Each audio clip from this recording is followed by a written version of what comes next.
அப்படி இந்த கோவிலை உருவாக்கி என்னை நினை என்று சொன்னார் இல்லையா, அதனால அவருடைய பளிங்கு சிலை வச்சேன். இந்த கோவிலை உருவாக்கும்படி எனக்கு கட்டளையிட்டவர் மகாவதார் பாபா அவர்கள்.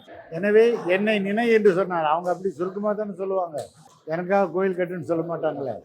அப்புறம் நிர்மாணம் பண்ண பின்னால வள்ளலார், எனக்கு பிடித்த சாய்பாபா, காயத்ரி மந்திரத்தை நான் அடிக்கடி சொல்லுவேன்.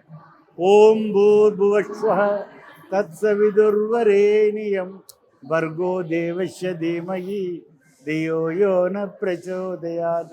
காயத்ரி தேவி இந்த மந்திரம் சொல்லிட்டே இருப்பேன். அதனால எனக்கு மகள் பிறந்தா மகளுக்கும் காயத்ரின்னு பேர் தான் வச்சிருக்கிறேன். காயத்ரி என்ற பேருக்கு தான் காரணம். ராகவேந்திரர், சமயபுரத்தம்மன் எனக்கு இஷ்ட தெய்வம்.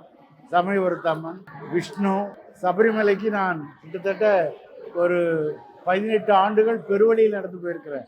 ஒரு 60 ஆண்டுகள் பம்பாலிருந்து போயிருக்கிறேன். இப்படி என் இஷ்ட தெய்வமான இந்த ஐயப்பனுக்கு ஒரு சின்ன கோயிலுக்கு வச்சேன். விநாயகர், நான் மானசரோவிலிருந்து கொண்டு வந்த கற்களை வைத்து அந்த சிவலிங்கத்தை உருவாக்கினேன்.